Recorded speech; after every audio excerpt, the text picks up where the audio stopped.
I caught my fiancé in bed with my best friend. What are you gonna do? Cry? He mocked. I just smiled and left.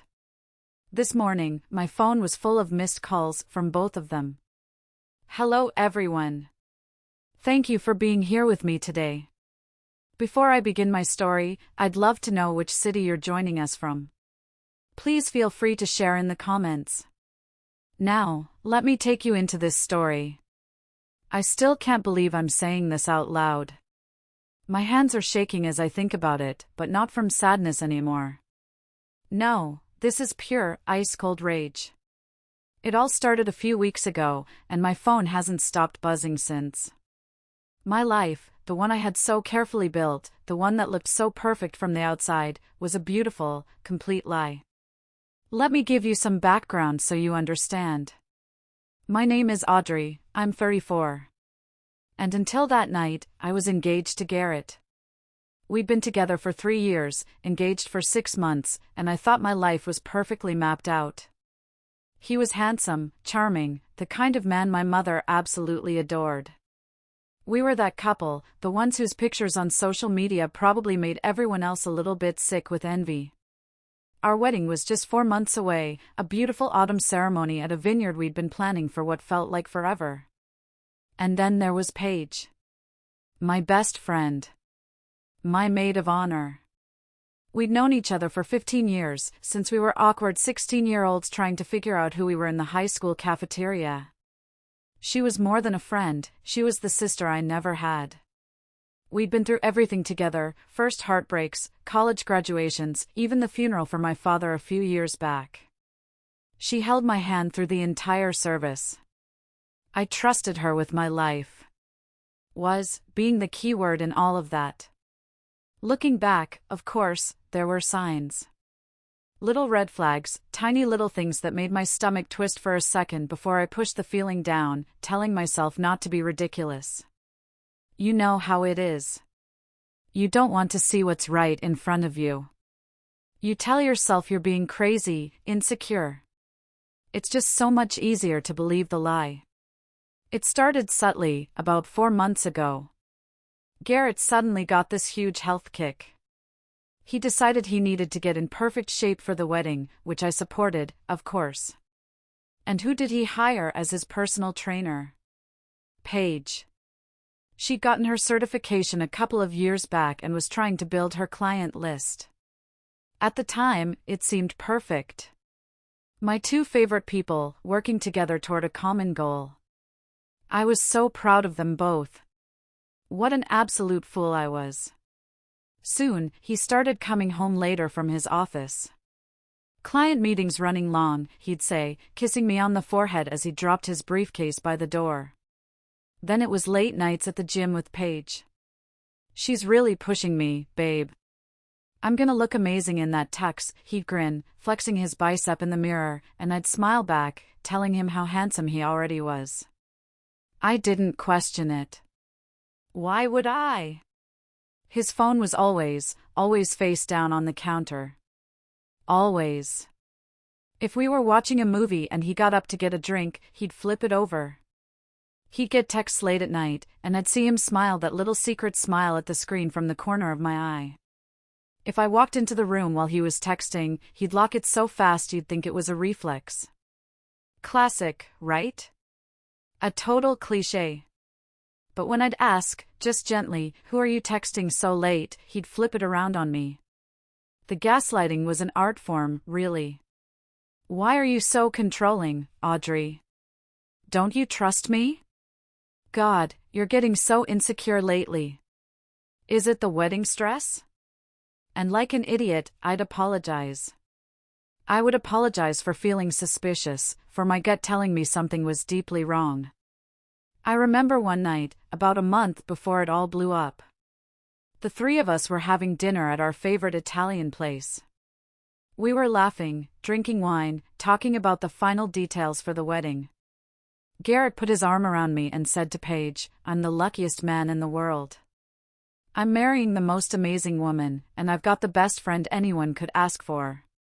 He looked at me when he said the first part, but then his eyes slid over to Paige when he said the second. They held the gaze for just a second too long. My stomach did that familiar twist. A cold dread washed over me for a heartbeat. But I just took another sip of wine and told myself it was nothing. It was just the wine making me silly. The week it happened, I was supposed to be out of town for a 2-day work conference. It was a boring, corporate event in a stuffy hotel 2 states away. I hated these things, but it was important for a potential promotion I was up for, a significant step up that came with a much higher salary. Garrett had been so supportive, helping me pack my suitcase and telling me to go knock him dead. Paige had even sent me a text that morning, "Good luck. You're gonna kill it. Wish I could be there to cheer you on." The memory of that text, knowing what she was really cheering for, makes me physically ill now. The conference was a drag, just as I expected. Endless PowerPoint presentations and lukewarm coffee in paper cups. I spent the first day counting the hours until I could go back to my quiet hotel room, order an overpriced club sandwich from room service, and call Garrett. We talked that night, a perfectly normal conversation. He said he was just at home, watching a game on TV, missing me like crazy. He sounded tired. I know. He must have been exhausted. But things have a funny way of working out, don't they? The main keynote speaker for the second day had a family emergency and had to cancel at the last minute. The whole conference schedule got moved up, and suddenly, everything was over by noon on the second day instead of wrapping up in the evening. My boss, a decent guy named Mr. Henderson, told us all to just head home early. "Enjoy the extra day off, folks," he said with a wave. I was ecstatic. A whole extra day and a half with Garrett before the weekend. I felt like I'd won the lottery. The drive was about 4 hours, and I spent the whole time buzzing with excitement. I pictured the look on his face when I walked through the door. I put on our favorite playlist, a cheesy mix of 80s rock we'd made together, and sang along at the top of my lungs. The world felt bright and full of possibility. I decided to make it a real surprise. I wouldn't even text him that I was on my way. I imagined us having a romantic, spontaneous evening together. About 30 minutes from home, I pulled off the highway and went to that nice little market we both love, the one with the imported cheeses and fancy crackers. I bought a bottle of his favorite Cabernet, some prosciutto, a wedge of brie, all the things for a perfect, cozy night in. As I was checking out, my phone buzzed. It was a text from him. "Sleep well, my love. Miss you like crazy." I smiled, my heart feeling so full it could burst. I typed back, "Miss you more. Can't wait to be home." I felt a little pang of guilt for the white lie, telling him I'd be home tomorrow, but I knew it would be worth it for the surprise. I pulled onto our quiet, tree-lined street just after 10 p.m. It was dark, peaceful. The lights in our house were on, which was good. He was home. I felt that little flutter of happiness, that comfortable feeling of coming home to the person you love. I parked in the driveway, gathered the grocery bag in my suitcase, and walked to the front door, fumbling for my keys in my purse, my mind already on that bottle of wine. And that's when I saw it. It wasn't in our driveway. It was parked 2 houses down, under the deep shade of an old oak tree, almost completely hidden from view. But there was no mistaking it. A cherry red Mustang. Paige's car. My first thought wasn't suspicion. It was confusion. What is she doing here so late? My brain, bless its naive little heart, started scrambling for logical explanations. Maybe she and her husband, Wesley, had a fight, and she came over to talk to Garrett. Maybe her car broke down and Garrett went to pick her up.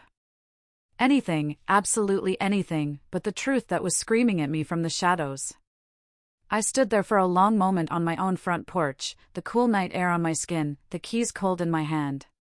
The grocery bag suddenly felt like it was filled with rocks. I took a deep breath and told myself not to be ridiculous. I put the key in the lock and turned it as quietly as I could. I don't know why I was being so quiet. Maybe some primal instinct was telling me not to announce my arrival, not to interrupt whatever was happening inside. The house was silent. The downstairs was dark, except for the faint glow of the kitchen's under-cabinet lighting. I took off my heels, leaving them by the door, and set the groceries on the granite counter. "Garrett?" I called out softly. No answer. I frowned. His car was in the driveway. He had to be home. Then I heard it. A sound from upstairs. A low murmur, then a soft laugh. It was a woman's laugh.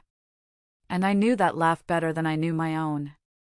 It was Paige's laugh. My blood went cold. It felt like all the warmth in my body just evaporated, replaced by a terrifying, icy dread.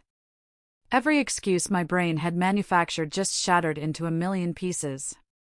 There is a moment when you hover between disbelief and the horrifying certainty of the truth. I was in that moment, standing in my dark kitchen, listening to the sound of my world ending, one laugh at a time. I started moving. I don't remember deciding to.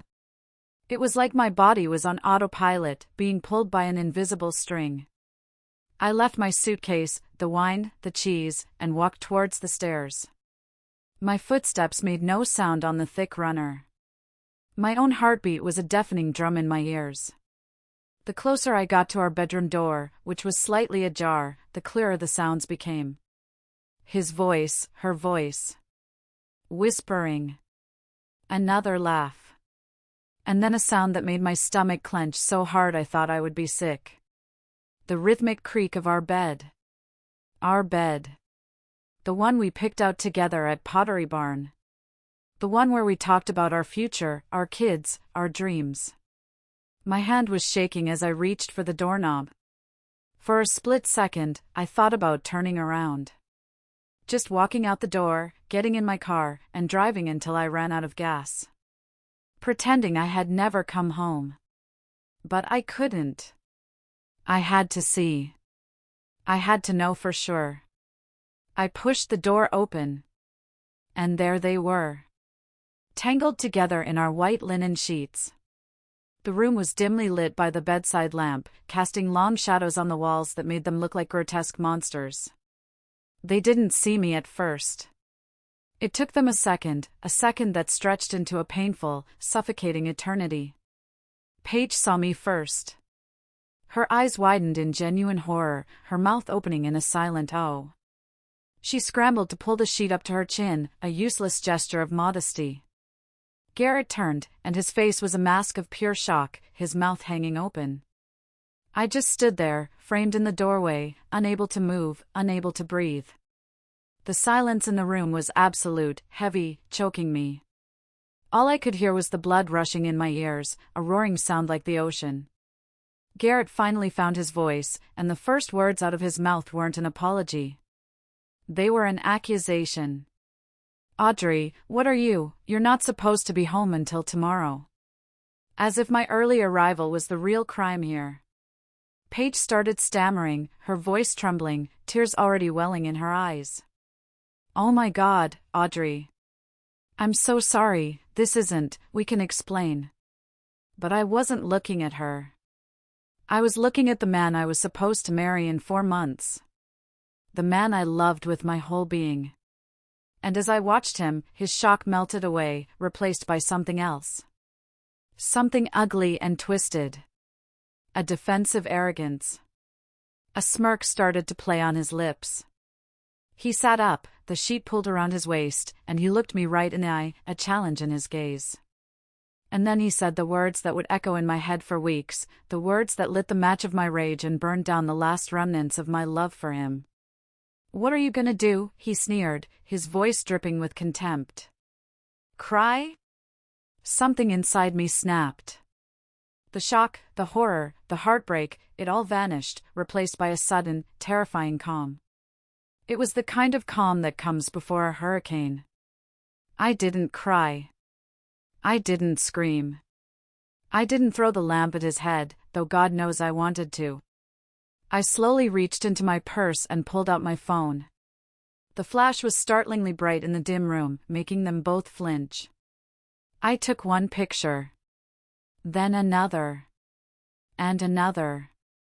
They tried to cover themselves, shouting my name, but it was too late. I had my proof. Crystal clear. I lowered the phone and looked at them one last time, their faces now a mixture of panic and fury. "Thank you," I said, my voice even and steady, which surprised even me. "Thank you for making this so easy." Then I turned around and walked out of the room. I walked down the stairs, my back straight, my head held high. Behind me, I could hear Garrett yelling, his voice cracking with rage. "That's it? You're just going to walk away? Audrey! Get back here, you coward!" I stopped at the front door. I didn't turn around. I just spoke into the silence of the house. "No," I said, my voice echoing slightly in the foyer. "I'm just getting started." I slipped on my shoes, picked up my purse, and walked out the front door, leaving my suitcase, the expensive groceries, and the smoking ruins of my life behind me. I didn't look back. I drove. I don't even remember the first 10 minutes of it, my mind was a complete, merciful blank. Then the shaking started, my whole body trembling uncontrollably, my knuckles white on the steering wheel. But still, no tears. Just this hollow, vibrating rage that settled deep in my bones. I ended up at one of those generic, roadside motels you see off the highway. The kind with a flickering neon vacancy sign and carpets that have seen better decades. I paid for a room in cash, locked the deadbolt and the chain behind me, and sat on the edge of the stiff, scratchy bedspread. The room smelled like stale cigarette smoke and bleach. I stared at the popcorn ceiling, watching the headlights of passing cars dance across it in a hypnotic, silent rhythm. The phone, which I'd placed on the nightstand, remained silent for the first few hours. They were probably still in shock, scrambling to figure out their next move, trying to spin a story where they weren't the villains. I didn't sleep. I just sat there in the dark, the images from the bedroom playing on a relentless loop in my head. Garrett's smirk. Paige's panicked eyes. The betrayal was so profound, so complete, it felt less like a heartbreak and more like a death. The person I was just a few hours ago, the happy, trusting, in love Audrey, she was gone. A different person was sitting in that motel room. A colder, harder person. And she was making a plan. The first buzz from my phone came around 3 a.m. I ignored it. Then another. And another. By the time the weak morning sun started to filter through the cheap, thin curtains, my phone was having a full-blown seizure on the nightstand. I finally picked it up. 47 missed calls from Garrett. 23 from Paige. And the texts, the texts were a masterpiece of pathetic, self-serving desperation. "Paige, Audrey, please call me. We need to talk. It was a horrible mistake. I love you. Don't throw away our friendship. Garrett, babe, where are you? Are you okay? Please don't do anything crazy. I can explain everything. It wasn't what it looked like. Paige, please don't tell Wesley. I'm begging you, Audrey. You'll ruin my life. He can't know. Garrett, this is my fault, not hers. Yell at me, scream at me, just please come home so we can talk this out like adults." And my personal favorite, a text from Garrett around 7 a.m., when his panic was clearly turning to anger, "You better not ruin my life over this. I swear to God, you'll regret it." Ruin his life? The audacity was breathtaking. I didn't respond to any of them. I just sat there, scrolling, a strange sense of detachment washing over me. They thought I was going to break down, have a hysterical fit, make a scene. They underestimated me. They mistook my kindness for weakness. But here's the thing they didn't know. This wasn't the first time my gut had screamed at me. And while I had been pushing my suspicions down, a small, rational part of my brain had started quietly preparing for the worst. About a month ago, I had been trying to find a tax document on our shared iPad and I stumbled across something. Garrett was still logged into his Messenger account. He was usually so careful, but he'd slipped up. And what I saw made my blood run cold.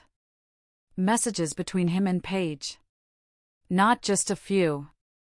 Months and months of them. They'd been meeting up at the gym for their personal training sessions, which were anything but.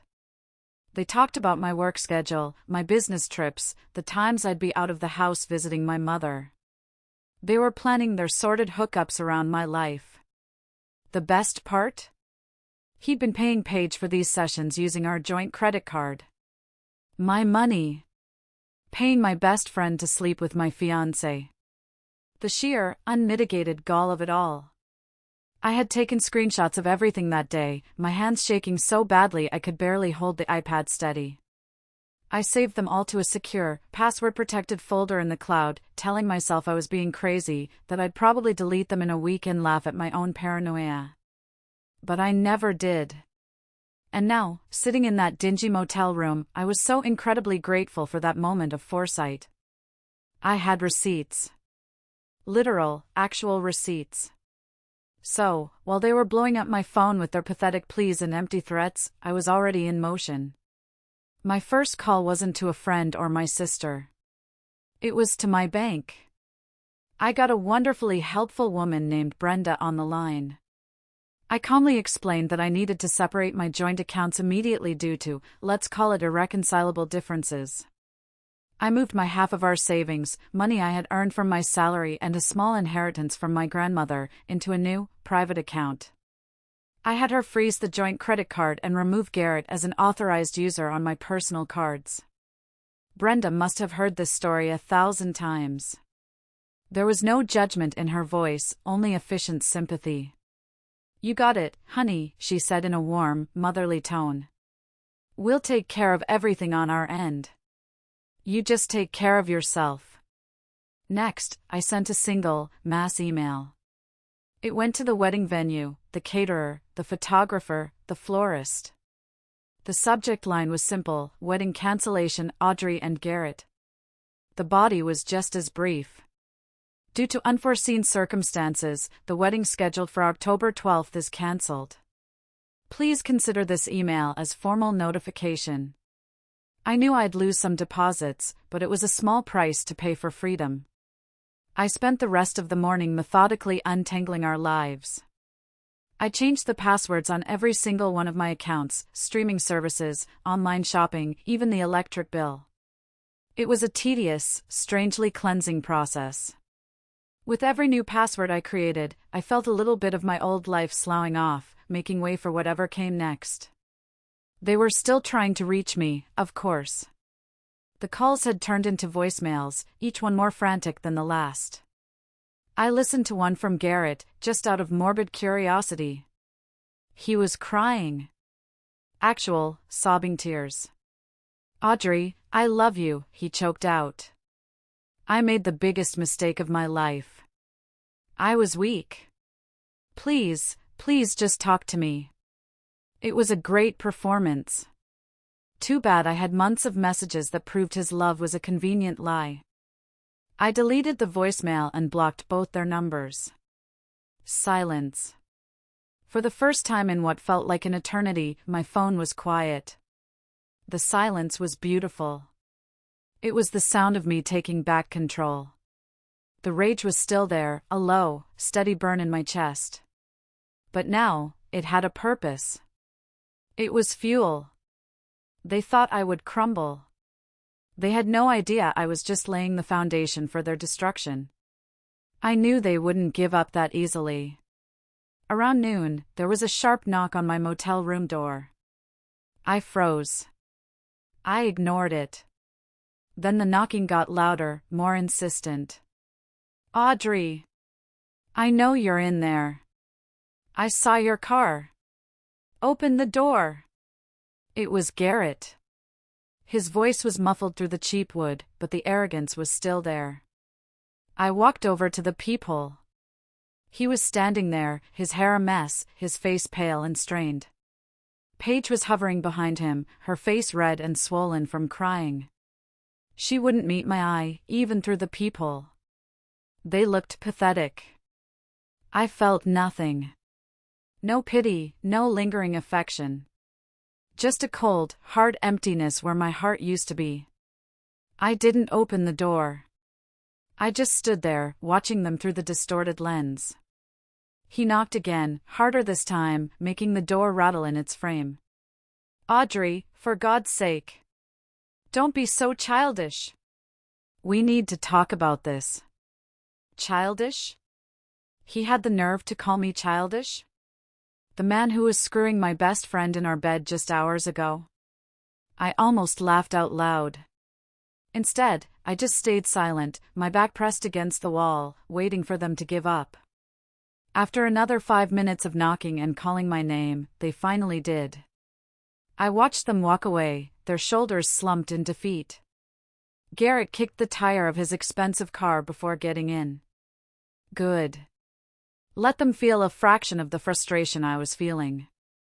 That's when I knew I couldn't stay there. They knew where I was. I needed a safe place, a real sanctuary. I packed my small overnight bag and checked out of the motel, not even bothering to get a refund for the second night. There was only one person I could trust completely, one person who would have my back no matter what. My older sister, Brooke.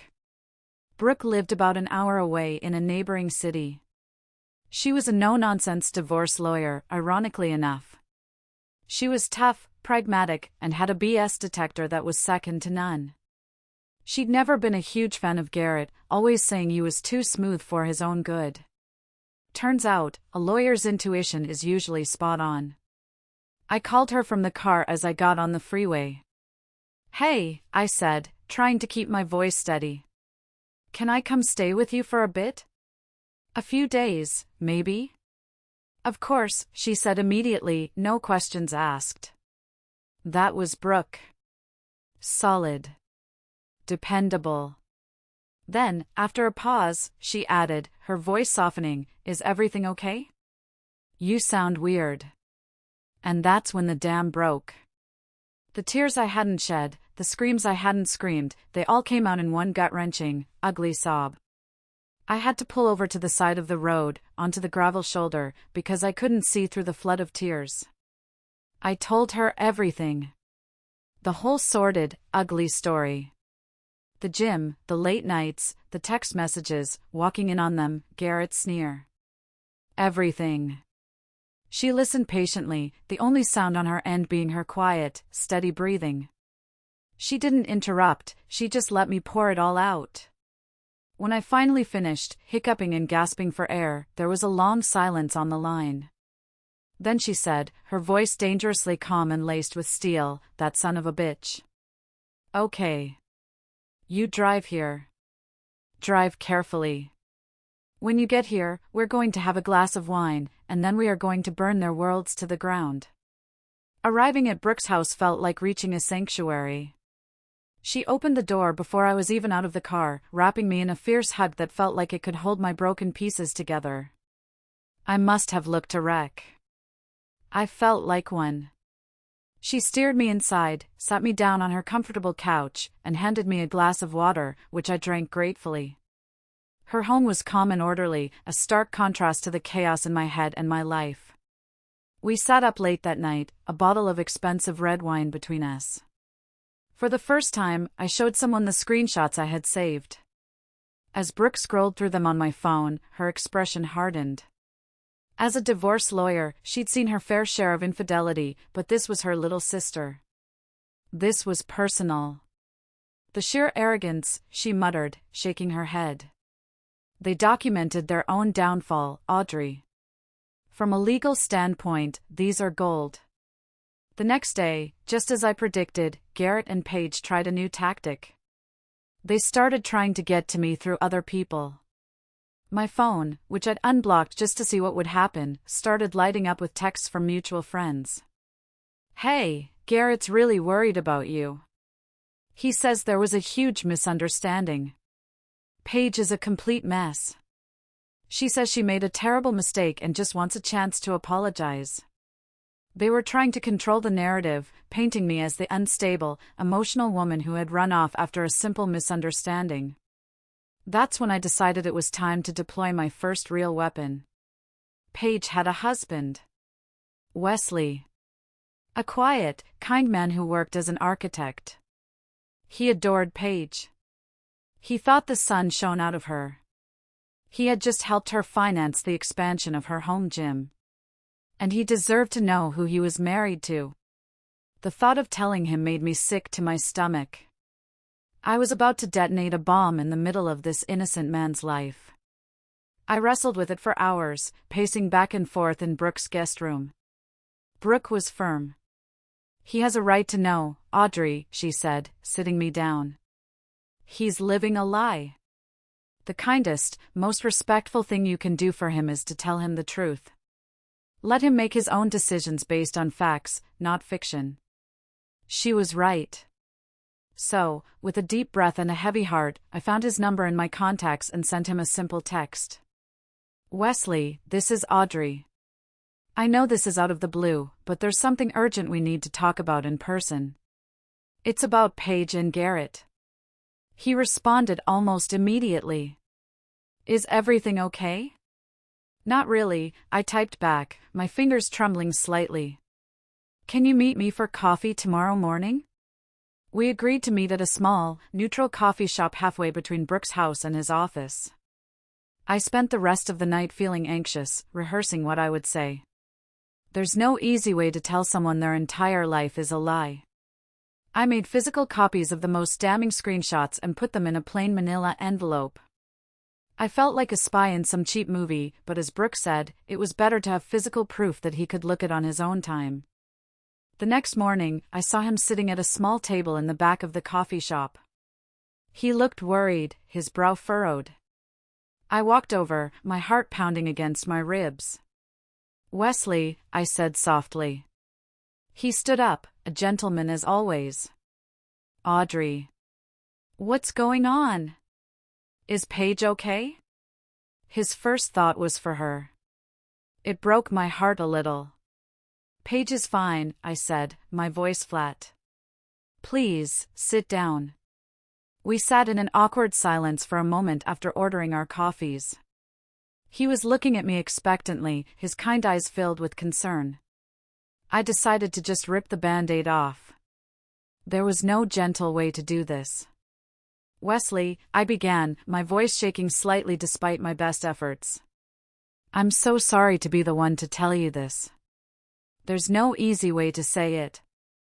For the past few months, Paige and Garrett have been having an affair." His face went completely blank. It was like he didn't even process the words. He gave a small, nervous laugh. "What? No.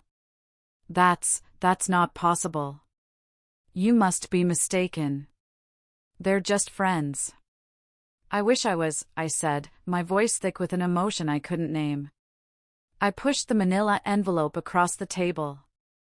"I walked in on them 2 nights ago. In my bed. This is what I found on our shared iPad." "I'm sorry."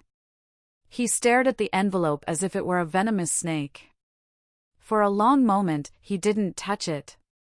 Then, with trembling hands, he opened it and pulled out the printed pages. I watched his face as he read. I saw the confusion slowly turn to dawning horror, and then to a deep, soul-crushing pain. He kept shaking his head, whispering no, no, no under his breath. He scrolled through timestamps, messages planning their meetups while he thought she was at yoga or out with friends. He saw the messages where they mocked him. He saw the pictures I took in the bedroom. He looked up at me, his eyes filled with a pain so raw it was hard to look at. "All those nights she said she was working late," he whispered, his voice cracking. He didn't need to finish the sentence. We sat there in silence for a few more minutes. I just let him process, giving him the space he needed. Finally, he looked at me, his eyes now hard as stone. The pain was still there, but it was being forged into something else. Rage. Cold, hard rage. Thank you for telling me, Audrey, he said, his voice low and dangerous. I need to go. He stood up, leaving his untouched coffee on the table, clutching the envelope in his hand like it was a weapon. And in that moment, I knew that whatever happened next, I was not the only one on a mission of revenge. I didn't hear from Wesley for the rest of the day, but I knew he was a man with a plan. Meanwhile, the campaign to paint me as the villain continued. I got a call from my mother, who was frantic. Audrey, honey, what's going on? Garrett called me. He was crying his eyes out. He said you had a big fight and just left. He's worried sick about you. I had to sit down. The absolute nerve of him, to call my mother and play the victim. Mom, I said, my voice tight with fury. He is lying to you. I am safe. I am with Brooke. I will explain everything later, but please, do not believe a single word that man says to you. He is not who you think he is. But the real show, the one that truly turned the tables, started the next morning. Paige was a fitness influencer, of sorts. Not famous, but she had a decent local following on Instagram. She did live workout sessions every morning at 10 a.m. from the expensive, state-of-the-art home gym that Wesley had so proudly built for her just last year. Brooke and I were sitting at her kitchen table, drinking coffee, when my phone buzzed with a notification. A friend had sent me a link. You need to see this. Now. It was a link to Paige's Instagram Live. She was on, all right. But it wasn't a workout session. The video was shaky, clearly filmed by Wesley on his phone. Paige was on the floor, sobbing hysterically, surrounded by expensive suitcases and boxes filled with her designer clothes. Wesley was standing over her, his voice cold and clear, devoid of any emotion. Tell them, he said. Tell your adoring followers the truth. And he made her. In front of over 200 live viewers, a weeping, broken Paige had to confess to having an affair with her best friend's fiancé for months. Wesley held up the printed screenshots to the camera, one by one, a narrator in his own personal horror film. This is who she really is, he said, his voice breaking just once. This is the inspirational person you've all been following. Then, for the grand finale, he picked up one of her prized, brightly colored kettlebells, walked over to a large, floor-to-ceiling mirror on the wall, and threw it straight through the center. The sound of shattering glass was deafening. The screen went black. The video was screen-recorded by dozens of people. Within an hour, it was all over our town's community Facebook group, shared with captions like "Local fitness influencer's affair exposed." It was brutal. It was humiliating. And a part of me, the part that had been so deeply hurt, felt a dark, satisfying thrill watching her perfect, curated world shatter just as mine had. Paige's career was over in the space of 10 minutes. Her Instagram was flooded with snake emojis and thousands of hateful comments before she finally deleted her account entirely. She had lost everything. Her husband, her beautiful home, her reputation, her source of income. All for Garrett. I wondered if she thought it was worth it. Of course, this just sent Garrett into a full-blown panic. Now the story was out, and he couldn't control it anymore. He tried to do damage control. That evening, he posted a long, rambling statement on his own Facebook page. It was a masterclass in non-apology. He talked about how people make mistakes when they are lost and how he had been going through a confusing and difficult time. He tried to paint himself as a tormented soul who had fallen for the temptations of another woman, and he even had the audacity to hint that our relationship had been strained for a while and that I was emotionally distant. He was trying to lay the groundwork for a narrative where this was somehow, some way, my fault.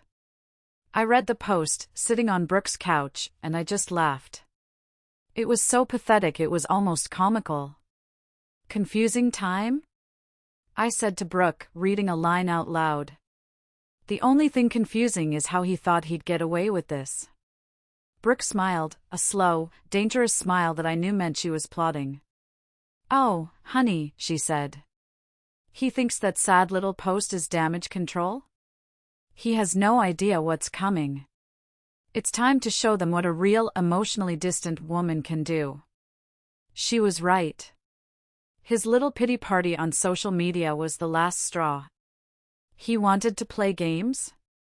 Fine. I was ready to end it. I still had my trump card, the one I had been saving for the perfect moment. Remember our engagement party? It was a beautiful event at a local winery, filled with our friends and family. Everyone gave speeches. And Garrett, my handsome, charming Garrett, had given the most beautiful, heartfelt speech of all. He had stood up, champagne flute in hand, his eyes misty, and talked about how I had saved him, how I was the most loyal, trustworthy woman he had ever known. He'd looked me right in the eye and said, "Audrey, you are my rock, my conscience, my everything. I will spend the rest of my life proving I am worthy of your love." Everyone had cried. My own sister had recorded the whole thing on her phone. I spent the next 2 hours in Brooke's home office. I downloaded the video of his speech. Then, I meticulously went through the months of screenshots from the iPad. I found the messages he had sent to Paige on the very day of our engagement party. Messages planning to meet her the next day while I was at my bridal shower. Messages where they made fun of the expensive gift my parents had given us. I opened up a simple video editing program on Brooke's computer. I took clips of his heartfelt, tear-jerking speech and intercut them with damning screenshots of his vile, cheating messages. The contrast was sickeningly effective. Clip of Garrett, smiling tearfully, "Audrey, you are the most loyal, trustworthy woman I have ever known." Cut to a screenshot of his message to Paige, "Can't wait to see you tomorrow. Audrey will be gone all day. Wear that little black workout top I like." Clip of Garrett, raising his glass, "I will spend the rest of my life proving I am worthy of your love." Cut to a screenshot of his message to Paige, sent an hour before the party, "Dinner with her parents tonight. Kill me now. LOL. At least they paid for the good wine." I set the whole thing to a sad, mournful piano track. It was a 3-minute masterpiece of emotional destruction.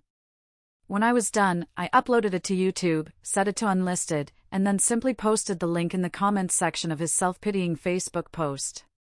I didn't add a single word. I just dropped the bomb and walked away from the computer. It took less than 5 minutes for the first comment to appear under my link. Oh my God. Then another. And another. His post, which had been getting a few sympathetic comments from his clueless friends, was suddenly a war zone. People were horrified. Friends who had been at our engagement party, who had witnessed that speech firsthand, were now seeing the rotten truth behind it. The video was shared. And shared again. It went nuclear. By the next morning, he had deleted his entire Facebook profile. But it was too late. The video was everywhere. He called me that afternoon, from a blocked number. I almost didn't answer, but my curiosity got the better of me. "Hello?" I said. It was him. And he was crying.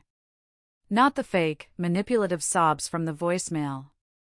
This was the sound of a man who was utterly, completely broken. "Please," he begged, his voice thick and choked with tears. "Please, Audrey, take it down.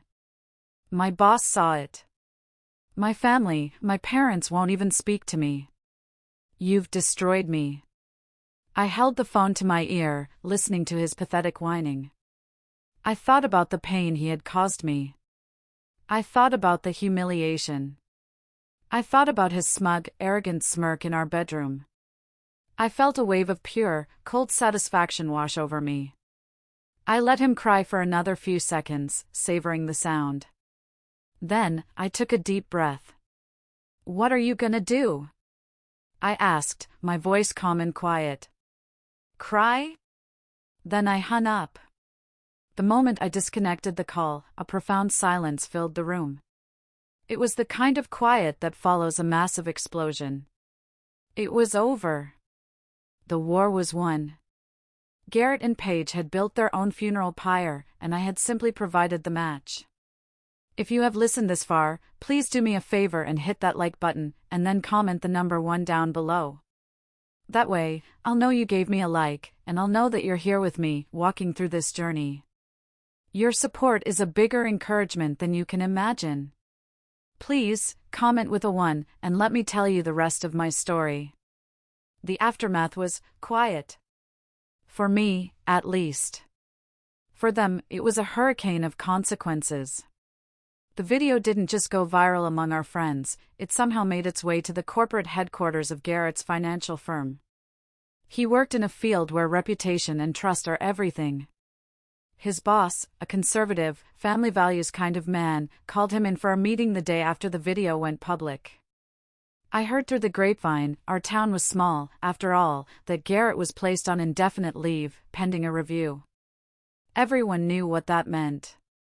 His career, the one he was so proud of, was circling the drain. His impressive salary was about to become a thing of the past. Paige, after her public humiliation, had gone completely dark. She'd fled to her parents' house in another state to escape the fallout. Wesley had immediately filed for divorce, and with the mountain of evidence I had provided him, Brooke told me his lawyer was going to have a field day. There would be no amicable split. Wesley was going for blood, demanding the house and a significant portion of their assets, and honestly, I couldn't blame him.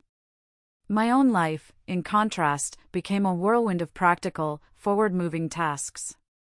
With Brooke's expert legal guidance, I began the official process of disentangling myself from Garrett. We had owned our home together, and untangling that asset was going to be messy. I hired movers and began the arduous process of packing up 3 years of my life into cardboard boxes. It was a strange, bittersweet, and ultimately cleansing experience. One moment I'd be picking up a photograph of us smiling on vacation in Mexico, the memory making my chest ache, only to toss it into the trash bag a second later. The next, I'd be folding a sweater I had bought for him for Christmas, only to put it in a box labeled donate. Each item was a memory, and I was methodically purging them from my life. Our mutual friends, predictably, chose sides.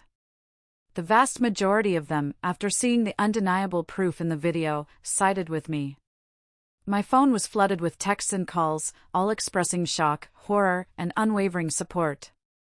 A few tried to play devil's advocate, a role I no longer had patience for. One friend, Sarah, called me, her voice hesitant. "Are you sure you want to throw it all away, Audrey?" she asked. "People make mistakes. Maybe you guys could go to therapy." "This wasn't a mistake, Sarah," I told her, my voice firm and clear. "It was a calculated deception that went on for months. And I'm not interested in being married to a man who conspired with my best friend to betray me. We're done." The conversation ended quickly after that. I was learning to set boundaries, to protect my own peace. The hardest part was telling my parents. They had loved Garrett. My dad had treated him like the son he never had. I drove to their house and sat them down in their cozy living room, the same room where Garrett had so formally asked for my hand in marriage just 6 months prior. I told them the truth. I didn't show them the video, it was too cruel, but I told them everything else. My mother cried, her hand flying to her mouth in shock. My father, a quiet, stoic man, just sat there, his face grim, his jaw tight. When I was done, he just stood up, wrapped me in a tight hug, and said, "I'm so sorry, sweetheart. We're here for you. Whatever you need." In that moment, I was so grateful for their unwavering love. It was the anchor I needed in the storm. A few weeks after the explosion, once I was settled into a new apartment across town, the dust began to settle. The constant calls and texts had stopped. The drama had faded into an ugly memory. The quiet was a relief, but it was also loud. The silence of my new apartment felt vast and empty. I had spent so many years building a life around another person, I had almost forgotten how to be alone. The first week, I tried to cook dinner and burned the pasta because I was just staring at the wall, lost in thought. I'd turn on the TV and not register a single thing that was happening on the screen. There were nights I'd just lay there, staring at the ceiling, not sad, not angry, just numb. Healing, I was learning, wasn't a straight line. It was messy and unpredictable. I threw myself into my work. The promotion I had been up for before all this happened came through, and I buried myself in the new responsibilities. It was a good distraction. But at night, the loneliness would creep in. I would cook dinner for one, watch TV alone on my new couch, and go to bed in a bed that felt far too big for just one person. About a month after I moved out, I was at a coffee shop near my new place, trying to work on a presentation, when I saw him. Garrett. I almost didn't recognize him. He had lost a significant amount of weight, his face was gaunt, and he had dark circles under his eyes. He looked haunted. He was standing in line, and he hadn't seen me. My first instinct was to grab my things and run out the back door. But then I stopped myself. Why should I run? I had done nothing wrong. So I stayed put, pretending to be engrossed in my laptop. But of course, he saw me. His eyes widened, and for a second, he looked like he was going to turn and leave. But he didn't. He got his coffee and then, to my dismay, he started walking towards my table. My heart started to pound, a familiar fight-or-flight response kicking in. I kept my eyes glued to my screen, refusing to acknowledge him. "Audrey," he said, his voice raspy and weak. I looked up slowly, my face a carefully constructed mask of indifference. "Garrett. Can I sit down for a minute?" he asked, gesturing to the empty chair. "I'd rather you didn't," I said, my voice as cold as ice. He ignored me, pulling out the chair opposite me and sinking into it.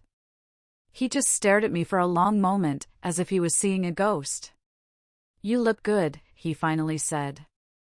"I'm busy," I replied, turning my attention pointedly back to my laptop.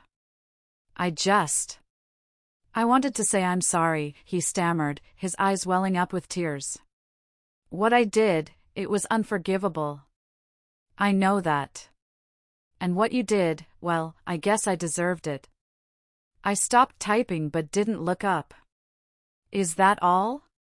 "No," he said, leaning forward slightly, his voice dropping to a desperate whisper. "I lost everything, Audrey. My job, my friends, my reputation. I'm broken. Paige and I, we're not together. We couldn't even look at each other after everything blew up. It was all for nothing." He looked at me, his eyes pleading, searching for some sign of pity, some flicker of the old Audrey who would have comforted him, who would have felt sorry for him. He found nothing. I finally closed my laptop with a soft click and met his gaze. "That sounds like a you problem, Garrett," I said, my voice devoid of any emotion. "You made your bed. The fact that you don't want to lie in it anymore is not my concern. We have nothing more to talk about." I stood up, packed my things into my bag, and looked down at him one last time. He looked like a stranger, a ghost from a life that was no longer mine. "Goodbye, Garrett," I said. Then I turned and walked out of the coffee shop, leaving him sitting there alone amidst the ruins of the life he had so carelessly destroyed. As I stepped out into the bright afternoon sun, I didn't feel anger or sadness. I felt free. Truly, completely free. Life began to find a new, quieter rhythm. The sharp edges of the betrayal started to soften, not because I was forgiving them, but because I was focusing on myself. It wasn't about forgetting, it was about accepting what happened and moving forward. I started doing things for myself, things I'd put on the back burner when I was with Garrett. I joined a hiking club and spent my weekends exploring the beautiful trails outside the city, breathing in the fresh air and feeling the solid ground beneath my feet. I reconnected with old friends who had drifted away during my relationship. I started rediscovering who Audrey was when she wasn't part of a we. My sister, Brooke, was my rock through it all. We had weekly dinners, and she never let me wallow in self-pity. She celebrated my victories, big and small, from a successful presentation at work to simply making it through a weekend without feeling that pang of loneliness. She reminded me of my own strength when I forgot it. It was on one of those hiking trips, about 6 months after the breakup, that I met Sawyer. He was a landscape photographer, a kind, quiet man with warm eyes and a gentle smile that crinkled at the corners. We fell into step on the trail and started talking. The conversation was easy, natural. He was funny and smart, and for the first time in a very long time, I felt a little spark of interest, a tiny flicker of hope. We went out for coffee the next week.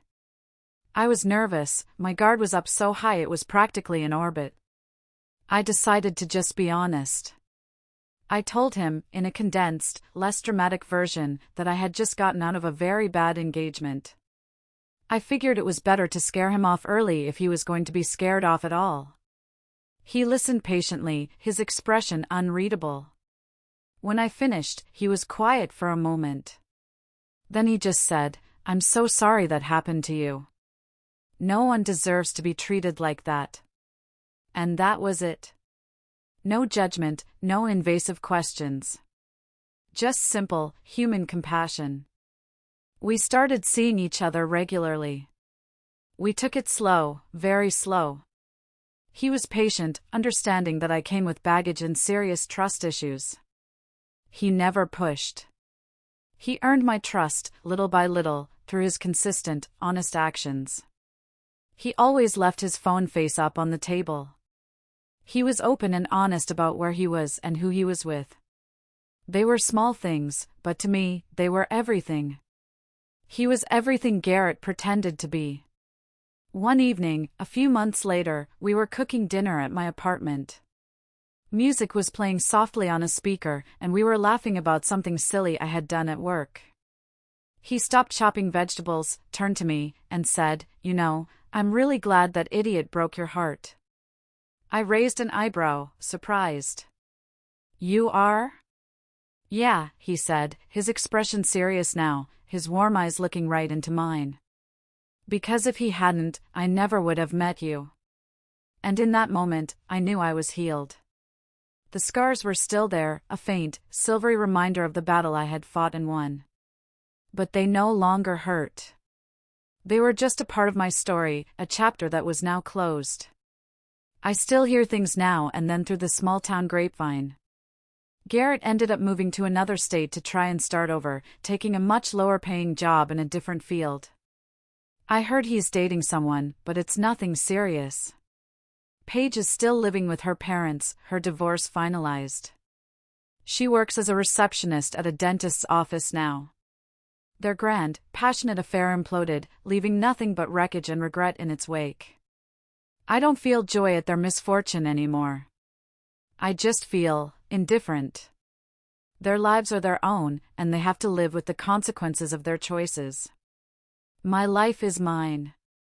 And for the first time in a long time, it is filled with peace, laughter, and a quiet, steady happiness. Sawyer and I are building something real, something based on honesty and respect. They thought I was weak because I walked away that night. They mistook my patience for weakness. They had no idea that sometimes, the quietest person in the room is the one with the most detailed plan. They wanted to know what I was going to do. I didn't cry. I didn't scream. I just rebuilt my life into something better, stronger, and more beautiful than anything I could have ever had with them. And that, I've learned, is the best revenge of all. Thank you for listening to my story. It means the world to me to be able to share it with all of you. If you've ever been through something similar, or if this story resonated with you in any way, please leave a comment below. I read every single one, and your stories give me strength. And if you think someone else needs to hear this, please feel free to share it. Sometimes, just knowing you're not alone is all the strength you need to start over.